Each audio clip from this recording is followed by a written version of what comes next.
اور پھر اپنے خامن کو اٹھائے, اٹھتا ہے تو اٹھ کر تو پانی گرائے اوپر اس کے. پھر حضور نے ادھر کہا خامد بھی بہت اچھا ہے جو سویرے اٹھ کر نماز پڑھتا ہے اور بیوی کو اٹھاتا ہے, اٹھ گئی تو ٹھیک ہے, نہیں تو وہی پانی گرائے اس پر. حضور پانی گرانے سے تکلیف ہو نہیں, تکلیف شکلیف کوئی نہیں ہوگی. یہ اٹھ جائے گا, نماز پڑھے گا, وہ بھی جائے گا جنت میں, یہ بھی جائے گی جنت میں. دونوں جب جنت میں جاؤ گے دونوں کی آنکھیں ٹھنڈی ہو جائیں گی. آنکھیں ٹھنڈی ہو جائیں گی. بس یہی تفسیر ہے, اس کی اور تو کچھ نہیں ہے. تو اس مقصد کے لیے اپنے بچوں کو, یہ جو اللہ کا گھر ہے اس میں لانا پڑے گا.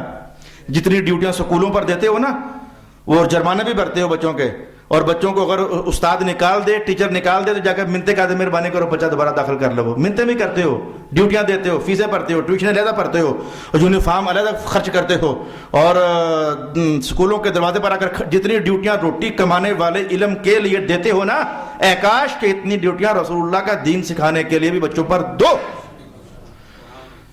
سپارہ پڑھتا ہے بچہ, استاد نے نکال دیا, اور چل ٹھیک ہے کسی اور کو پڑھا لے. یہ نہیں, پتہ کرو استاد جی ہوا کیا ہے.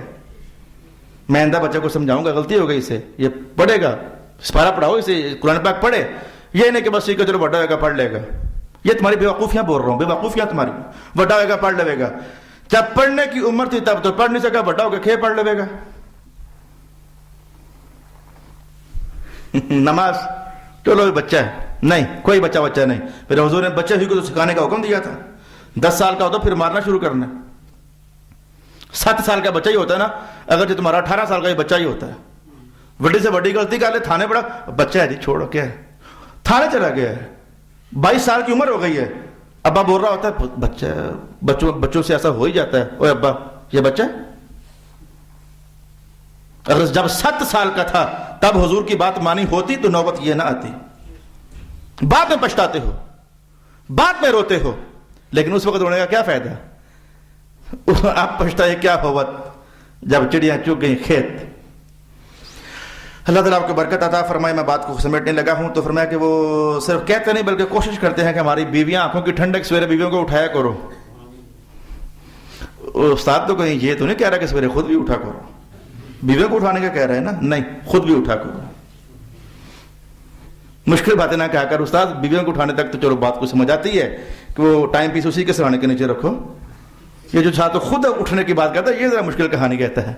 تو بیویوں کو اٹھایا کرو, سویرے سویرے گھر میں قرآن کھلنے چاہیے. یہ اللہ کی رحمت والا گھر ہے, فرشتوں کے آنے جانے والا گھر ہے. کہتے ہو علامہ صاحب ہمارے گھر چلو, ہمارا علامہ صاحب ہمارے گھر, میرے جانے سے کیا ہونا ہے, سویرے قرآن پڑھو, اللہ کے فرشتے تمہارے گھر رہیں گے, میرے جانے سے کیا ہو جانا ہے.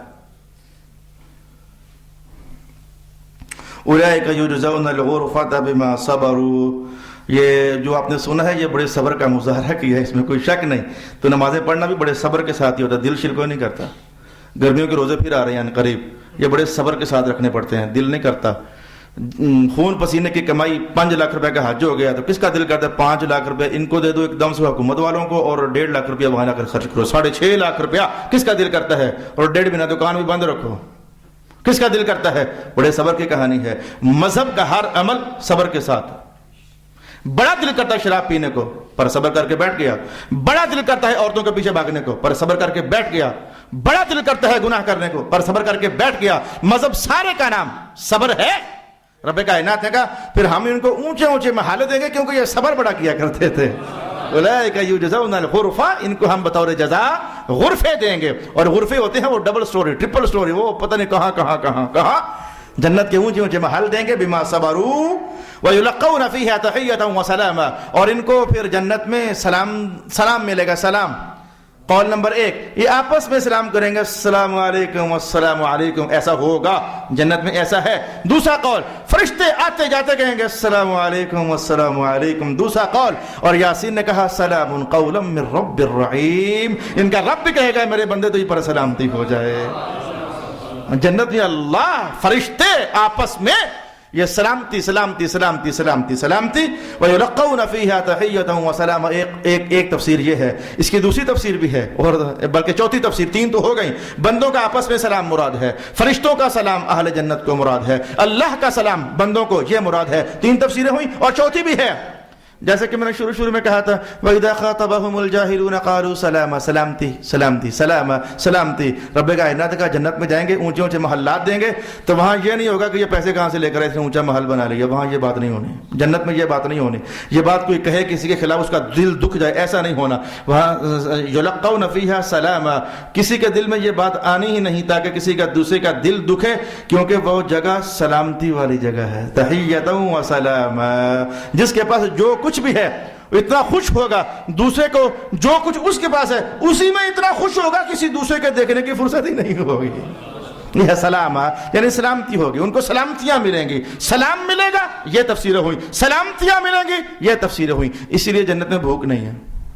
بھوک سے تکلیف ہوتی ہے, رب نے کہا نہیں وہاں سلامتی ملے گی. تکلیف اور سلامتی فرق ہے. جنت میں پیشاب نہیں کرنے, جب پیشاب تیز آتا تکلیف ہوتی ہے, رب نے کہا وہاں سلامتی ہوگی. جنت میں نیند نہیں ہے اور بہت ساری چیزیں. جنت میں نوزی کے اندر بہنے والا پانی نہیں ہے. جنت کے اندر خون نہیں ہے انسانی وجودوں کے اندر. جو بھی ایسی منفی چیزیں جنت میں نہیں ہیں. خواتین کو اللہ پاک نے صاف ستھرا بنا دیا, جو ان کے عوارضات ہوتے ہیں. سلامتیوں والا گھر ہے. یہ میں نے ایک تفسیر کو پھر کھول کر کافی سارا کہہ دیا. خالدین فیہا, ہمیشہ اس میں رہیں گے. حسنت مستقرا و مقاما, کتنا اچھا ٹھکانہ ہے ان کا. اب آخری بات سن لو. قل, محبوب اعلان فرمائیں, ما یعبأ بکم ربی, کوئی پرواہ نہ ہوتی اللہ کو تمہاری اگر تم اس کی بندگی نہ کرتے. جملہ بڑا میٹھا ہے جو میں کہنے والا ہوں. اگر تم اللہ کی بندگی نہ کرتے, اللہ کو تمہاری کوئی پرواہ نہ ہوتی. یہ میں نہیں کہنے والا, مفسرین کہنے والے ہیں. اس کا مطلب یہ ہوا اگر اللہ کے سامنے جھک کر رہیں گے اللہ ہماری بڑی پرواہ فرمائے گا. صاف سی بات ہوگی نا. اگر ہم اللہ کے سامنے جھک کر رہیں گے اللہ ہماری بڑی پرواہ فرمائے گا. مولا تیرے سامنے جھکنے والا ذلیل ہو رہا ہے, کرم فرما. آئی آواز آ گیا, تیرے رب کی مدد آ گئی. نصر من اللہ و فتح قریب, اللہ کی مدد آ گئی. ان رحمت اللہ قریب من المحسنین, دیکھو اللہ کی رحمت تمہارے بہت ہی قریب ہے. تم آواز مارو تو صحیح. اللہ کی رحمت دیکھو کیسے تمہارا استقبال کرتی ہے, تمہاری مدد فرماتی ہے. صلی اللہ علیہ وسلم. فقد کذبتم فسوف یکون لزاما, لیکن اے کافرو تم نے تکذیب کی, اب تم پر ہمیشہ کا عذاب رہنے والا ہے. اس طریقے سے اللہ تعالیٰ کے فضل سے سورۃ فرقان اپنے اختتام کو پہنچ گئی ہے. اب انشاءاللہ العزیز اگلی نشست سے سورۃ الشعراء ہم شروع کرنے والے ہیں. اللہ تعالیٰ اس سورت کا بھی ابتدا بھی نصیب فرمائے, سارے مضامین سمیت انتہا بھی نصیب فرمائے. میں نے سارے مضامین سمیت دعا کی ہے, وہ بڑے استاد